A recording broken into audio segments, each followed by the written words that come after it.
ಪಾಕಿಸ್ತಾನ ಯಾವ ಥರದ ರಾಷ್ಟ್ರ ಅಂತ ಎಲ್ಲರಿಗೂ ಗೊತ್ತು. ಭಯೋತ್ಪಾದಕರನ್ನು ಸೃಷ್ಟಿಸುತ್ತಾರೆ, ಬೇರೆ ರಾಷ್ಟ್ರಗಳಿಗೆ ರಫ್ತು ಮಾಡುತ್ತಾರೆ. ಪಾಕಿಸ್ತಾನದ ಭಯೋತ್ಪಾದಕರು ಭಾರತದ ಮೇಲೆ ಎಷ್ಟೋ ಬಾರಿ ಈ ದಾಳಿ ಕೂಡ ನಡೆಸಿದ್ದಾರೆ. ಅಂತಹದೇ ದಾಳಿ 2019ರಲ್ಲಿ ಸೇನಾ ನೆಲೆ ಗುರಿಯಾಗಿಸಿಕೊಂಡು ಪುಲ್ವಾಮಾದಲ್ಲಿ ಈ ಪಾಕ್ ಉಗ್ರರು ದಾಳಿ ನಡೆಸಿದ್ರು. ಆ ಘಟನೆಯಲ್ಲಿ ಹಲವು ಸೈನಿಕರು ಕೂಡ ಹುತಾತ್ಮರಾದರು.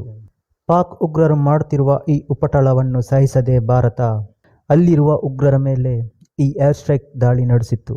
ಅದರಲ್ಲಿ ತುಂಬಾ ಮಂದಿ ಉಗ್ರರು ಕೂಡ ಸತ್ತಿದ್ದಾರೆ. ಇದಕ್ಕೆ ಪ್ರತಿಯಾಗಿ ಪಾಕಿಸ್ತಾನವು ತನ್ನ ಏರ್ ಫೋರ್ಸ್ ಅನ್ನು ಬಳಸಿ ಭಾರತದ ಮೇಲೆ ದಾಳಿ ನಡೆಸಲು ಮುಂದಾಗಿತ್ತು.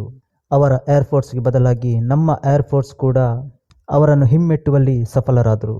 ಅವರ ಏರ್ ಫೋರ್ಸ್ ಅನ್ನು ಬೆನ್ನಟ್ಟುತ್ತಾ ಭಾರತದ ವಿಂಗ್ ಕಮಾಂಡರ್ ಅಭಿನಂದನ್ ವರ್ತಮಾನ್ ಪಾಕಿಸ್ತಾನದ ಗಡಿ ದಾಟಿ F-16 ಅನ್ನು ಹೊಡೆದುರುಳಿಸಿದರು. ಇನ್ನು ಅವರು ಆರಿಸುತ್ತಿದ್ದ MiG-29 ಕೂಡ ಪತನವಾಗಿತ್ತು. ಆದರೆ ಅವರು ಅದರಲ್ಲಿ ಸುರಕ್ಷಿತವಾಗಿ ಪಾಕಿಸ್ತಾನದ ನೆಲದ ಮೇಲೆ ಬಿದ್ದರು. ಇನ್ನು ಪಾಕಿಸ್ತಾನದ ಅಧಿಕಾರಿಗಳು ಈ ಅಭಿನಂದನನ್ನು ಸೆರೆ ಹಿಡಿದರು.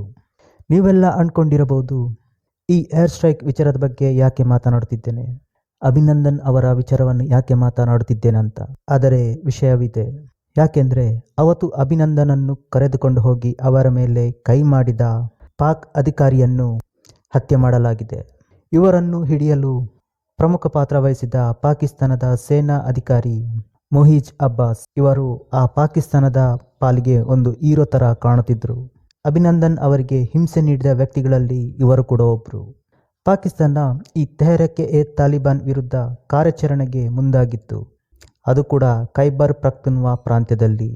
ಇದರಲ್ಲಿ ಅಭಿನಂದನ್ ಸೆರೆ ಹಿಡಿದಂತಹ ಈ ಮೇಜರ್ ಅಬ್ಬಾಸ್ ಕೂಡ ಅದರಲ್ಲಿ ಪಾಲ್ಗೊಂಡಿದ್ದರು.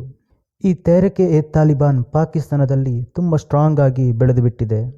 ಪಾಕಿಸ್ತಾನದ ಸೈನಿಕರನ್ನು ಅವರನ್ನು ಹೆದರಿಸುವ ಸಾಮರ್ಥ್ಯವನ್ನು ಹೊಂದಿದ್ದಾರೆ, ಹಾಗೆ ಅವರನ್ನು ಸೋಲಿಸುವ ಸಾಮರ್ಥ್ಯವನ್ನು ಕೂಡ ಹೊಂದಿದ್ದಾರೆ. ಅದೇ ರೀತಿ ಪಾಕ್ ಸೈನಿಕರ ಹಾಗೆ TTP ಮಧ್ಯೆ ಒಂದು ದೊಡ್ಡ ಪ್ರಮಾಣದ ಈ ಸಂಘರ್ಷ ಶುರುವಾಗುತ್ತೆ. ಇವರಿಬ್ಬರ ನಡುವೆ ಈ ಗುಂಡಿನ ಚಕಮಕಿ ನಡೆಯುತ್ತೆ. ಆ ಸಂದರ್ಭದಲ್ಲಿ TTP ಆರಿಸಿದ ಗುಂಡಿಗೆ ಈ ಮೇಜರ್ ಅಬ್ಬಾಸ್ ಹತ್ಯೆಯಾಗುತ್ತಾರೆ. ಇಲ್ಲಿ ಪಾಕಿಸ್ತಾನ ತಾನೇ ಸಾಕಿದ ಭಯೋತ್ಪಾದಕರಿಂದ ಅಲ್ಲಿನ ಸೈನಿಕರಿಗೂ ಹಾಗೆ ಅಲ್ಲಿನ ಭಯೋತ್ಪಾದಕರಿಗೂ ವೈಮನಸ್ಸು ಉಂಟಾಗಿ ಪರಸ್ಪರ ಹೊಡೆದಾಡಿ ಸಾಯುತ್ತಿದ್ದಾರೆ. ಆದರೆ ಪಾಕಿಸ್ತಾನದ ಮಾಧ್ಯಮ ಮಾತ್ರ ಈ ವಿಚಾರದ ಬಗ್ಗೆ ಭಾರತದ ಕೈವಾಡವಿದೆ ಅಂತ ಒಂದು ಆಧಾರರಹಿತ ಆರೋಪ ಮಾಡುತ್ತಿದೆ. ಸತ್ಯಕ್ಕೆ ಇದು ದೂರವಾದ ಮಾತು. ಈ ವಿಚಾರದಲ್ಲಿ ಭಾರತ ಇನ್ವಾಲ್ವ್ ಆಗಿಲ್ಲ. ಎಂದಿನಂತೆ ಪಾಕಿಸ್ತಾನ ಭಾರತದ ಮೇಲೆ ಸುಮ್ಮನೆ ಆರೋಪ ಮಾಡುತ್ತಿದೆ. ಇಲ್ಲಿ ಅಭಿನಂದನ ಮೇಲೆ ಕೈ ಹಾಕಿದವನ ಮೇಲೆ TTP ಸಂಘಟನೆ ಹೊಡೆದು ಹಾಕಿದ್ದಾರೆ.